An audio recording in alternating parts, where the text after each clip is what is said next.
नमस्कार दोस्तों, स्वागत है आपका आज के मुख्य समाचारों में। जी हाँ दोस्तों, आपको यहाँ पर देखने को मिलेंगी सुबह से लेकर शाम तक की तमाम बड़ी खबरें मुख्य समाचार ब्रेकिंग न्यूज अपडेट्स के रूप में। तो चलिए दोस्तों, जान लेते हैं आज की पहली बड़ी खबर। विनेश फोगाट ने खेल रत्न अर्जुन अवार्ड लौटाए, पीएमओ के बाहर कर्तव्य पथ पर छोड़े। बजरंग पूनिया बोले, महिला पहलवानों का सबसे बुरा दौर। जी हाँ दोस्तों, रेसलर विनेश फोगाट ने खेल रत्न और अर्जुन अवार्ड लौटा दिए हैं। विनेश शनिवार यानी कि 30 दिसंबर को अवार्ड लौटाने दिल्ली में प्रधानमंत्री नरेंद्र मोदी के ऑफिस जा रही थी। इससे पहले ही पुलिस ने उन्हें रोक लिया। इसके बाद विनेश ने अवार्ड कर्तव्य पथ पर ही जमीन पर रख दिए और अवार्ड को हाथ जोड़कर लौटाई। विनेश ने 3 दिन पहले ही पीएम मोदी के नाम 2 पेज की चिट्ठी लिखी थी, जिसमें महिला पहलवानों को इंसाफ न मिलने की बात कही थी। अवार्ड लौटाने पर विनेश ने कहा कि मैं इंसाफ के लिए यहाँ पहुंची हूँ, जब तक इंसाफ नहीं मिलता यह लड़ाई जारी रहेगी। वहीं दोस्तों, बजरंग पूनिया ने विनेश के अवार्ड वापसी का वीडियो शेयर कर कहा कि यह दिन किसी खिलाड़ी के जीवन में न आए। देश की महिला पहलवान सबसे बुरे दौर से गुजर रही है। इसके बाद दोस्तों, अगली बड़ी खबर। इंडो नेपाल बॉर्डर पर 6 ईरानी गिरफ्तार, पीएम मोदी के अयोध्या दौरे के मद्देनजर जारी किया था अलर्ट। जी हां दोस्तों, प्रधानमंत्री नरेंद्र मोदी के अयोध्या दौरे के मद्देनजर जारी अलर्ट के बीच सुरक्षा एजेंसियों को बड़ी सफलता मिली है। महाराज जंग पुलिस ने शनिवार को इंडो नेपाल बॉर्डर पर 6 ईरानी नागरिकों को गिरफ्तार किया। सभी आरोपी फर्जी दस्तावेज के आधार पर भारत से नेपाल में घुसपैठ करने की फिराक में थे। सोनोली बॉर्डर पर शक के आधार पर इमिग्रेशन अधिकारियों ने उन्हें धर दबोचा। गिरफ्त में आए घुसपैठियों में 2 महिलाएं भी शामिल हैं। सभी काफी समय से अवैध रूप से भारत में रह रहे थे। दोस्तों, महाराजगंज के एएसपी आदित्य कुमार सिंह ने बताया कि भारत नेपाल सीमा पर 6 ईरानी नागरिक पकड़े गए हैं। इनमें 4 पुरुष और 2 महिला शामिल हैं। इसके बाद दोस्तों, अगली बड़ी खबर। प्रधानमंत्री मोदी की अपील, 22 जनवरी को अयोध्या न आए, सुरक्षा का हवाला दिया। कहा 550 साल इंतजार किया, कुछ दिन और करें। जी हां दोस्तों, प्रधानमंत्री नरेंद्र मोदी ने शनिवार यानी कि 30 दिसंबर को अयोध्या में एक जनसभा को संबोधित किया और उन्होंने वहां पर कहा कि यह ऐतिहासिक क्षण बहुत भाग्य से हमारे जीवन में आया है। मैं भारत के 140 करोड़ देशवासियों से हाथ जोड़कर प्रार्थना कर रहा हूं, जब 22 जनवरी को अयोध्या में राम भगवान विराजमान होंगे तब राम ज्योति जलाएं, दीपावली मनाएं। उन्होंने कहा कि 22 जनवरी को सभी का अयोध्या आना संभव नहीं है। यहाँ का पूरा कार्यक्रम हो जाने के बाद एक बार परिवार के साथ अयोध्या जरूर आएं। प्रभु राम को तकलीफ हो ऐसा हम राम भक्त कभी नहीं सह पाएंगे। हमने 550 साल इंतजार किया, कुछ दिन और करेंगे। वहीं दोस्तों, पीएम मोदी ने अयोध्या और अन्य स्टेशनों से चलने वाली 2 अमृत भारत और 6 वंदे भारत एक्सप्रेस ट्रेनों को हरी झंडी दिखाई। 15,700 करोड़ के विकास कार्यों का लोकार्पण शिलान्यास भी किया। इसके बाद दोस्तों, अगली बड़ी खबर। बिहार में शिक्षक भर्ती में गड़बड़ी, नवनियुक्त 1 लाख से अधिक शिक्षकों का फिर से होगा सत्यापन।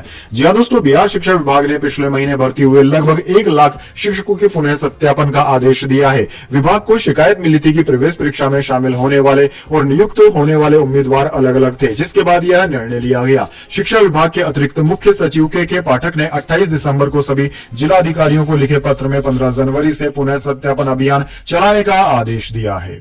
इसके बाद दोस्तों, अगली बड़ी खबर। राजस्थान में 22 मंत्री बने, इनमें 17 पहली बार। 1 सीट पर वोटिंग बाकी, इसका प्रत्याशी भी मंत्री बना।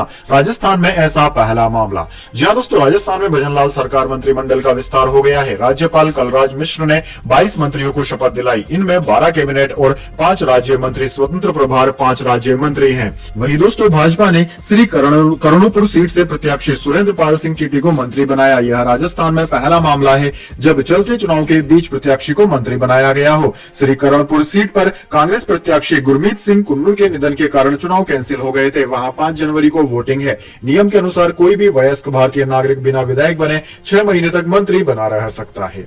इसके बाद दोस्तों, अगली बड़ी खबर। राजस्थान, मध्य प्रदेश समेत 7 राज्यों में घना कोहरा। हिमाचल, यूपी में 5 की मौत। दिल्ली में 80 फ्लाइट्स और 30 ट्रेनें हुई प्रभावित। जी हां दोस्तों, राजस्थान, मध्य प्रदेश समेत 7 राज्यों में शनिवार सुबह घना कोहरा देखने को मिला। दिल्ली, पंजाब, हरियाणा, राजस्थान और मध्य प्रदेश में मौसम विभाग ने 30 और 31 दिसंबर को कोहरे का रेड अलर्ट जारी किया। हिमाचल और उत्तर प्रदेश में कोहरे के चलते रोड एक्सीडेंट में 5 लोगों की मौत हो गई। उधर लगातार चौथे दिन दिल्ली एयरपोर्ट से फ्लाइट्स के लेट होने का सिलसिला जारी रहा। सुबह 8 बजे तक 80 फ्लाइट्स और 30 ट्रेनें अपने निर्धारित समय से नहीं चल पाई। उत्तर रेलवे के अनुसार ज्यादातर ट्रेनें 2 घंटे से 6 घंटे तक की देरी से चल रही थी। वहीं गुरुवार को 134 फ्लाइट डिले हुई थी, जिनमें इंटरनेशनल और डोमेस्टिक उड़ानें शामिल थी। वहीं दोस्तों, इंडियन मेट्रोलॉजी डिपार्टमेंट के मुताबिक पंजाब पंजाब, हरियाणा, दिल्ली, उत्तर प्रदेश, बिहार, उत्तरी राजस्थान और उत्तरी मध्य प्रदेश के कुछ एयरपोर्ट, हाईवे और रेल रूट कोहरे की वजह से 31 दिसंबर को भी प्रभावित हो सकते हैं। 30 दिसंबर से 2 जनवरी के बीच कश्मीर, हिमाचल प्रदेश, उत्तराखंड समेत नॉर्थ वेस्ट और सेंट्रल दिल्ली में हल्की बारिश और बर्फबारी का अनुमान जताया गया है। इसके बाद दोस्तों अगली बड़ी खबर, राहुल गांधी ने कहा रेल किराया बढ़ा, प्लेटफॉर्म टिकट महंगा हुआ, जनता को क्या चाहिए, सुलभ रेल यात्रा या शहंशाह के बुत के साथ तस्वीर। जी हां दोस्तों, लोकसभा चुनाव, कांग्रेस लोकसभा चुनाव से पहले केंद्र की मोदी सरकार पर लगातार हमलावर है। राहुल गांधी ने बेरोजगारी और महंगाई जैसे मुद्दों पर मोदी सरकार को घेरा। उन्होंने सोशल मीडिया प्लेटफॉर्म एक्स में ट्वीट करके रेलवे किराया और रसोई गैस की कीमत को लेकर कटाक्ष किया। राहुल ने कहा कि भारतीय रेल ने हर वर्ग का किराया बढ़ा दिया है। किराए में बुजुर्गों को मिलने वाली छूट को भी खत्म कर दिया गया है। प्लेटफॉर्म टिकट के भी दाम बढ़ गए हैं। उन्होंने केंद्र सरकार से सवाल किया कि जनता की मेहनत की कमाई से निचोड़ा जा रहा यह पैसा क्या सेल्फी स्टैंड बनाने के लिए था? भारत की जनता को क्या चाहिए, सस्ता गैस सिलेंडर और सुलभ रेल यात्रा या फिर शहंशाह के बुत के साथ तस्वीर। इसके बाद दोस्तों अगली बड़ी खबर, राजस्थान में चुनाव जीतने से पहले ही मंत्री बन गए सुरेंद्र पाल टीटी। कांग्रेस बोली देश में पहली बार ऐसा हुआ। जी हां दोस्तों, 30 दिसंबर को राजस्थान में भजनलाल सरकार के मंत्रिमंडल का विस्तार हो गया। इस विस्तार के साथ ही एक विवाद ने भी जन्म ले लिया। दरअसल दोस्तों, सुरेंद्र पाल सिंह टीटी को भजनलाल सरकार में राज्य मंत्री स्वतंत्र प्रभार बनाया गया है। इस फैसले ने सभी को चौंका दिया क्योंकि सुरेंद्र पाल सिंह चुनाव जीतने से पहले ही मंत्री बन गए हैं। जयपुर स्थित राजभवन में सुरेंद्र पाल सिंह ने पद और गोपनीयता की शपथ ली। दोस्तों आपकी जानकारी के लिए बता दें, सुरेंद्र पाल सिंह टीटी श्रीकरणपुर विधानसभा सीट पर होने वाले उपचुनाव में बीजेपी के उम्मीदवार हैं। ये श्रीनगर जिले की वही सीट है जिस पर 25 नवंबर को चुनाव नहीं हुआ था। दरअसल इस सीट से 75 साल के कांग्रेस नेता गुरमीत सिंह कुन्नूर विधायक थे। मौजूदा विधानसभा चुनाव में उन्हें फिर से कांग्रेस का टिकट मिला था, लेकिन कुन्नूर का 15 नवंबर को ही निधन हो गया था। इसके बाद दोस्तों अगली बड़ी खबर, 15 मिनट के रोल से छाए बॉबी देओल तो भाई सनी देओल हुए इमोशनल, बोले लोगों ने उनके साथ अच्छा नहीं किया।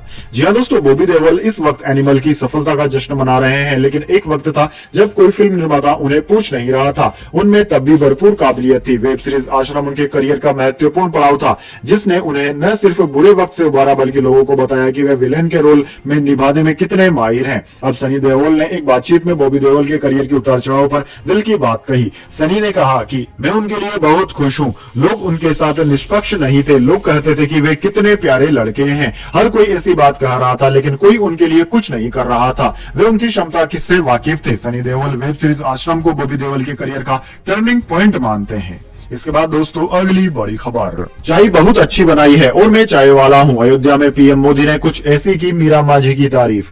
जी हां दोस्तों, प्रधानमंत्री नरेंद्र मोदी के अयोध्या दौरे की चर्चा जोरों पर है, लेकिन इस बीच एक और नाम काफी सुर्खियों में है। शनिवार को अपने दौरे के दौरान पीएम मोदी वहां की निवासी और सरकारी योजनाओं की लाभार्थी मीरा माझी के घर गए और वहां चाय पी। चाय की चुस्कियां लेते हुए पीएम मोदी ने मीरा माझी और उनके परिवार वालों से संवाद भी किया। इस दौरान पीएम मोदी ने चाय के लिए मीरा माझी से तारीफ की। बाद में पीएम मोदी ने मीरा माझी से घर जाने के अनुभव के बारे में कुछ तस्वीरों के साथ एक्स हैंडल पर एक पोस्ट भी साझा की।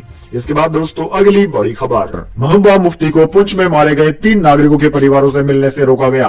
विरोध प्रदर्शन। जी हां दोस्तों, पुलिस ने शनिवार को पीपुल्स डेमोक्रेटिक पार्टी पीडीपी अध्यक्ष महबूबा मुफ्ती को पिछले हफ्ते पुंछ में आतंकवादी हमले के पश्चात सेना द्वारा पूछताछ के लिए ले जाने के एक दिन बाद मृत पाए गए 3 लोगों के परिवारों से मुलाकात करने से रोक दिया गया। उनके सपोर्टर्स ने इस बात की जानकारी दी है। वहीं दोस्तों, पुंछ के सुरनकोट इलाके में 21 दिसंबर को आतंकवादियों द्वारा सेना के 2 वाहनों पर घात लगाकर किए गए हमले में 4 सैनिक मारे गए थे और 3 घायल हो गए थे। मामले में सेना 3 नागरिकों सफीर हुसैन, मोहम्मद शौकत और सबीर अहमद को बाद में पूछताछ के लिए ले गई थी, जो अगले दिन मृत मिले थे।